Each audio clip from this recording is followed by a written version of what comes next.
po is a unit, Type-C na cable, which is the charger, protective pouch, lens cloth, user guide, and the warranty card. So, buksan na natin. There is isang size lang kasi X1 lang. Would you feel? X1 lang. X1 size in the last. Wait lang. Check ko lang naman. Ayan o. Wow! Unit natin. So, waterproof na siya, sir, up to 10 meters. Ang galing! Ang galing! Pwede siya mabasa kung sakaling hindi natin totally close yung dalawang port. Oh, ang dalawang port niya na pwedeng pasukan ng tubig is the charging port and then the battery port. Paano natin malalaman kung hindi siya fully locked? Pag halimbawa, may ganyang kulay na nakalutang, dito siya dadaan kasi meaning hindi siya naka-fully lock. So, always natin i-check pag nagtubig tayo na naka-lock siya. So, ito naman yung niya, power button niya. Long press mo lang sa turn on. Ito naman yung speaker. Itong dalawang to is audio receiver or mic. So, full touch na din siya. Ayan. So, check natin sa application sir para matry natin. Baho, i-video mo. Oo, parang ganun. So, dito lang yung niya, micro SD naman siya.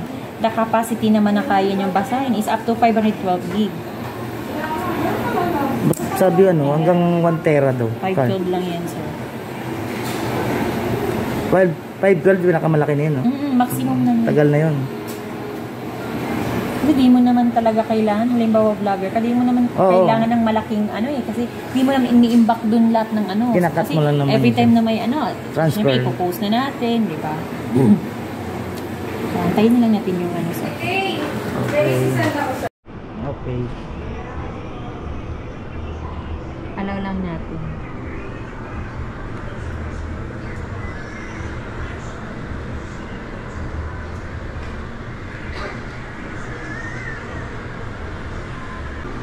Magtuloy-tuloy recording, ilang oras yung tagal ng battery niya? 45 minutes to 1 hour. Same lang tayo. Kasi na.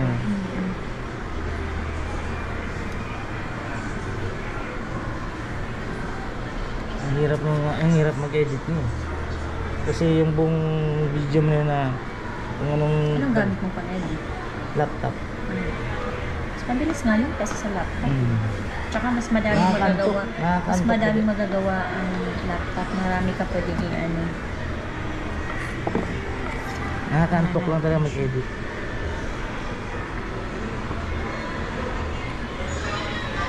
Ano ito mag-connect? Tagal niya ngayon.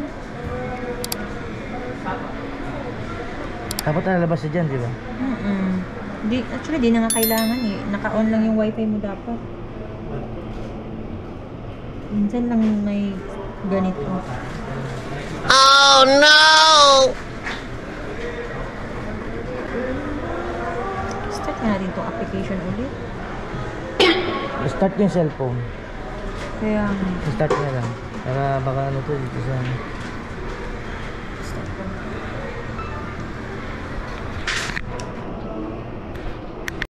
2,000 years later. Tapos ito naman, pag nagpapalit ka ng lente. So yun. So good afternoon mga tol, welcome back to my channel. So andito tayo sa North Tower Parking. So galing tayo dun sa kinuha na natin ng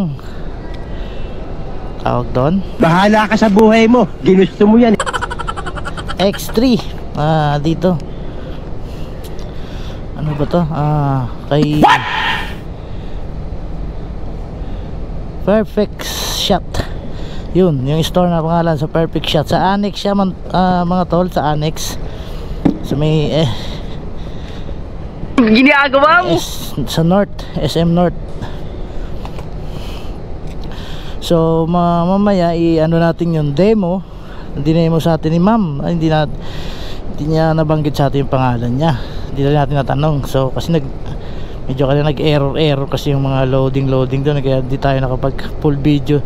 So, meron man tayo na record na konting demo nya, so maya ipapakita ko mga tol. So bali ngayon pa lang pababa pa ako ng parking at uwi na tayo ng Dasmariñas. Sana wala nang ulan mga tol, kasi kanina kung kita natin muulan eh. Oh no! Sana ngayon wala.